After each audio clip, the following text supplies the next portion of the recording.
श्री कृष्णाय नमः। श्री गोपीजन वल्लभाय नमः। श्रीमदाचार्य चरण कमलेभ्ये नमः। श्री गुसाई जी परम दयालवे नमः। श्री गुरुवे नमः। अपने माथे बिराजते सेव्य स्वरूपाय नमः। सर्व वैष्णवने जय श्री कृष्ण।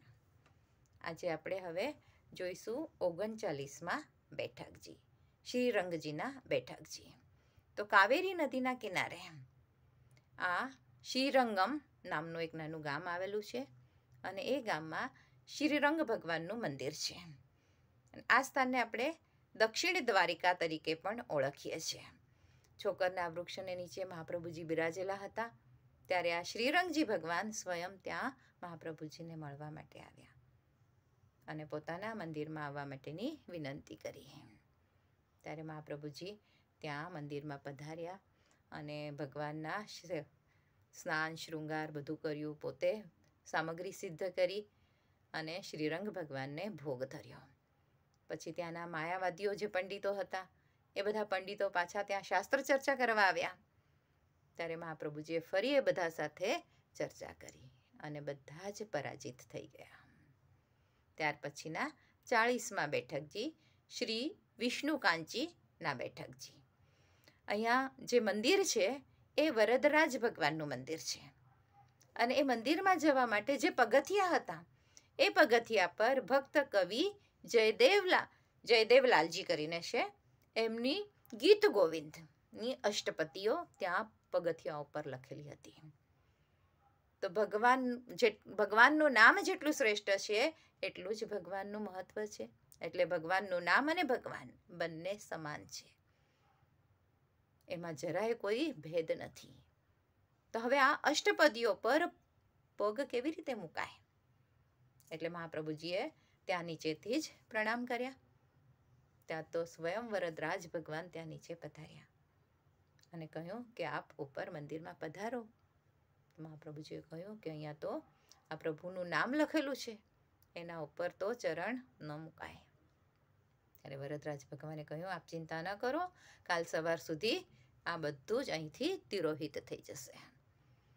એટલે તરત જ વરદરાજ ભગવાને ત્યાં પગથિયા પર પતરા મળી દીધા, પણ પતરાના નીચે તો નામ હતું જ. એટલે પછી મહાપ્રભુજીએ પોતાના ઘોટણના બળ પર એક એક પગથિયા ચડીને ઉપર વરદરાજ ભગવાનના દર્શને ગયા, કારણ સ્વયં ભગવાનની ઈચ્છા હતી. અને ત્યાં ભગવાનને ભોગ ધર્યો અને સુંદર ઝાંકી કરી. ત્યાર પછીનો 41માં બેઠકજી સેતુબંધ રામેશ્વરના બેઠકજી. તો આપશ્રીના મુખેથી કથા શ્રવણ કરવા માટે આ રામેશ્વર ભગવાન સ્વયં ત્યાં પધારતા. અને આ રામેશ્વર ભગવાન જે છે એ સ્વયં રામજીનું જ સ્વરૂપ છે. સ્વયં રામજીએ જ આ સ્વરૂપ પોતે પોતાના હાથે સિદ્ધ કર્યું હતું.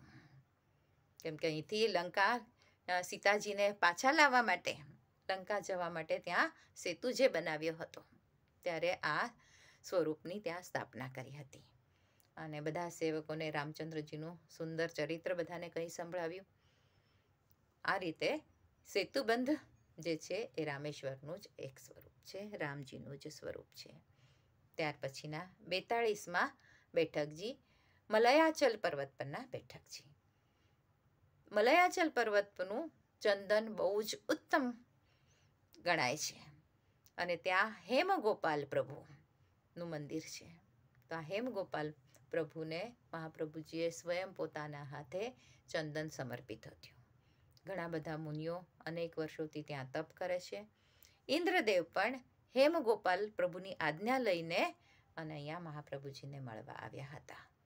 એટલે આ 42માં જે બેઠકજી છે મલયાચલ પર્વતના, એ પણ આના માટે જ ઘણા જ જાણીતા છે. ત્યાંનું ચંદન અતિશય ઉત્તમ પ્રકારનું હોય છે. ત્યાર પછી 43માં બેઠકજી લોહગઢ એટલે ગોવાના બેઠકજી.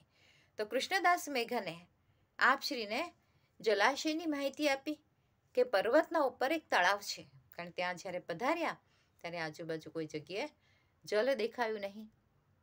તો જલનો તપાસ કરતા હતા તો આપશ્રીએ કૃષ્ણદાસ મેઘનને કહ્યું કે અહીંયા ઉપર પર્વત ઉપર આપ જશો તો ત્યાં ઉપર એક તળાવ છે અને તે તળાવની પાસે એક શિલા છે અને ત્યાં હાથીના પગનું ચિહ્ન તમને જોવામાં આવશે. અને તે શિલાના નીચે ગુફા છે અને ગુફામાં 3 કુંડ છે, ગંધર્વ કુંડ, અપ્સરા કુંડ અને દેવકુંડ. કેમ કે આ બધા કુંડમાં બધા દેવતાઓ ત્યાં સ્નાન કરવા આવે છે અને આપશ્રીના ચરણારવિંદથી ત્યાં ચારે તરફ એટલી સુગંધ પસરી કે દૂર દૂર સુધીના જે હિંસક પશુઓ હતા, જે પશુઓનો ઉદ્ધાર કરવો જરૂરી હતો, એ બધા પશુ પક્ષીઓ, નાના નાના જીવાત જે પણ જીવ હતા, એ બધા જ જીવોનો સુગંધથી ઉદ્ધાર થઈ ગયો. તો આજ માટે આટલું જ. આના પછી 44માં બેઠકજી તામ્રપર્ણી નદીના બેઠકજી એ પછી લઈશું. આજના મારા વચનોને પ્રભુ ચરણોમાં સમર્પિત કરું છું. કૃષ્ણાર્પણમસ્તુ. જે કાંઈ ભૂલ ચૂક થઈ હોય તે માટે ક્ષમા ચાહું છું.